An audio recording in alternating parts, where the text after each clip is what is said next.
السلام علیکم ورحمۃ اللہ وبرکاتہ۔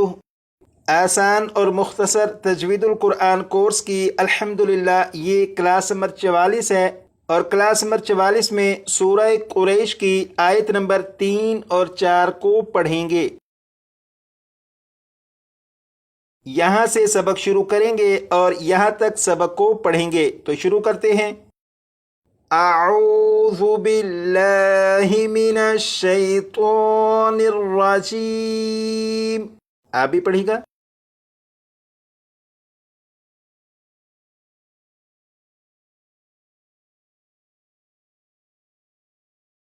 بسم اللہ الرحمن الرحیم۔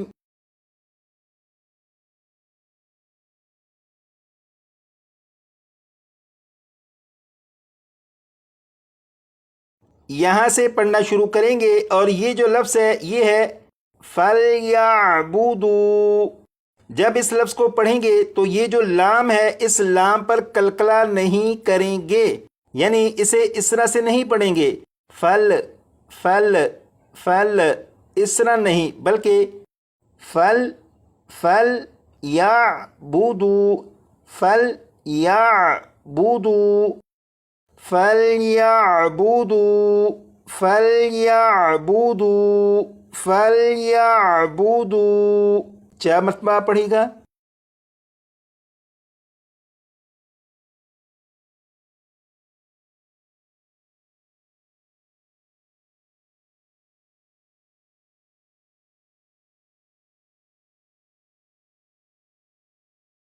اب اس لفظ کو پڑھیں گے، اور اس لفظ کے شروع میں را ہے، را کے اوپر زبر ہے، لہٰذا را کو پور یعنی موٹا پڑھیں گے، اور اسے اس طرح سے نہیں پڑھیں گے را را را، بلکہ اسے پڑھیں گے را را را۔ اب اس لفظ کو 3 مرتبہ میں اور 4 مرتبہ، جیسے رب رب رب، 4 مرتبہ۔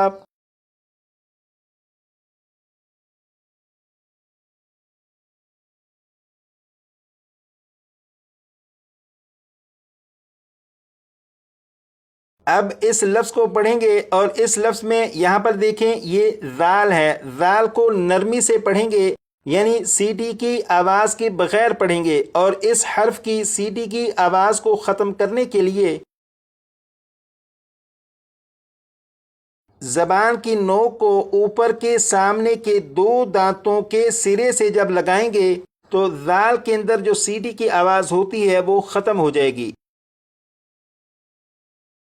اب اس لفظ کو اس طرح سے نہیں پڑھیں گے ہازل ہازل، اس طرح سے نہیں، بلکہ ہاذل ہاذل ہاذل، 4 مرتبہ۔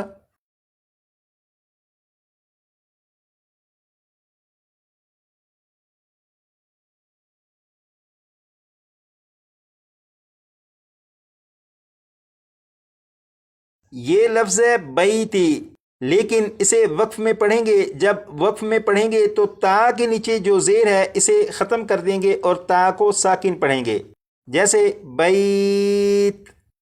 اور اسے پڑھتے ہوئے اس بات کا خیال رکھیے گا کہ جب آپ تا کو پڑھیں تو تا پر قلقلہ نہ ہو، یعنی اس طرح سے نہ پڑھا جائے بیت بیت، اس طرح سے نہ پڑھا جائے، بلکہ تا پر جب آپ پہنچیں تو آواز ختم ہو جائے، جیسے بیت بیت بیت، 4 مرتبہ۔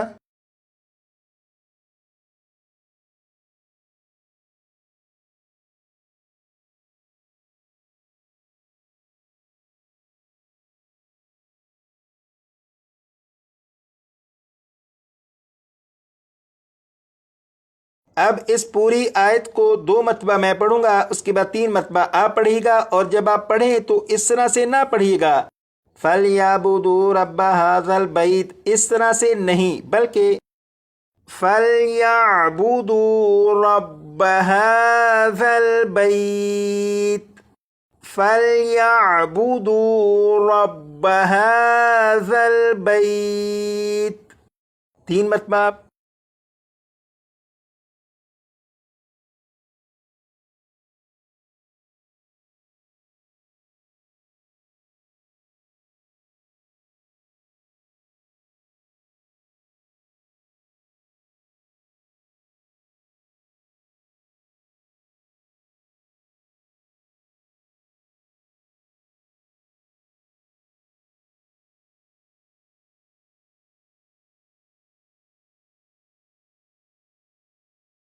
اب ان دو الفاظ کو پڑھیں گے. اس لفظ میں آپ دیکھیں یہاں پر مد منفصل کی علامت ہے تو اسے 2 یا 2.5 الف کے برابر کھینچ کر پڑھیں گے. یہاں پر میم ساکن کے بعد دوسری میم ہے تو یہاں پر غنہ بھی کریں گے. الذی اطعمہم، الذی اطعمہم، الذی اطعمہم. کیا مطلب؟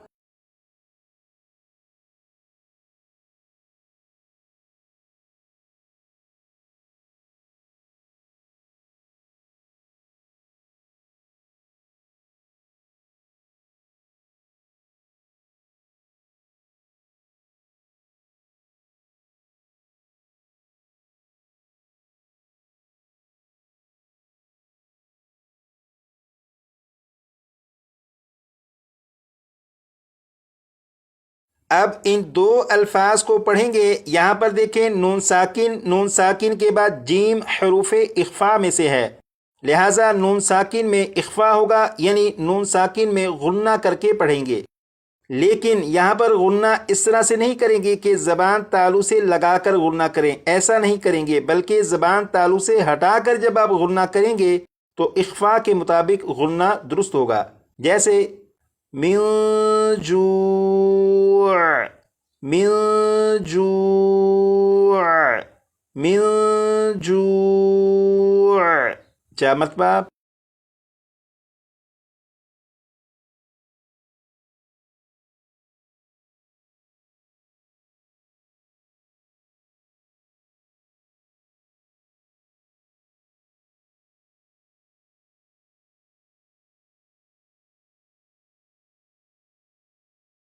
اگر اس لفظ پر وقف نہ کرنا ہو بلکہ اس لفظ کو آگے اس لفظ کے ساتھ ملا کر پڑھنا ہو تو پھر یہاں پر تنوین اور تنوین کے بعد واو حروف یرملون میں سے ہونے کی وجہ سے یہاں پر ادغام ہوگا، اور پھر اسے اس طرح پڑھیں گے جوع و آمنہم.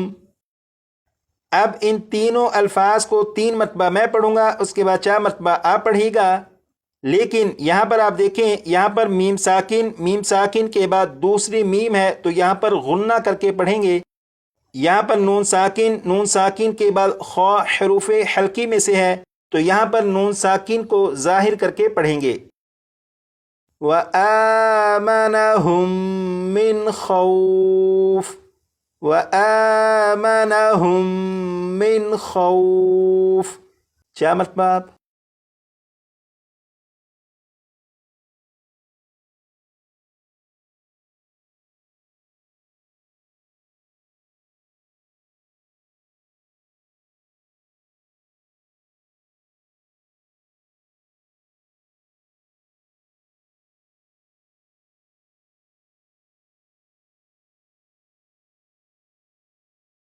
اب یہاں سے یہاں تک اس آیت کو 2 مرتبہ میں پڑھوں گا، اس کے بعد 3 مرتبہ آپ پڑھیے گا.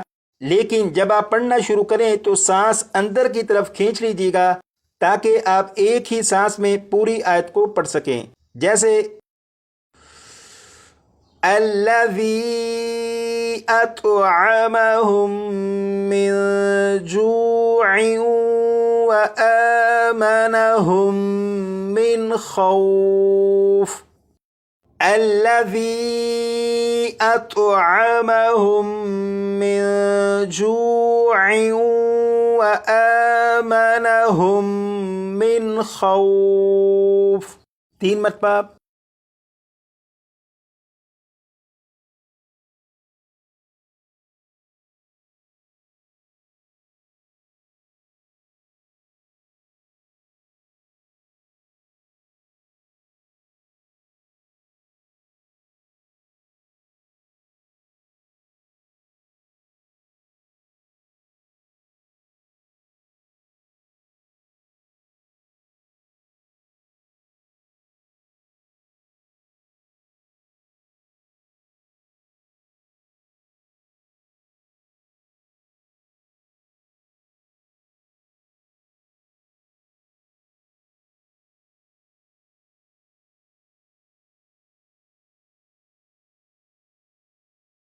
آج کی کلاس میں یہ جو سبق پڑھا اس سبق کو آپ اپنے طور پر اچھی طرح یاد کر لیجئے گا تاکہ آپ کے پڑھنے میں مزید بہتری آتی رہے۔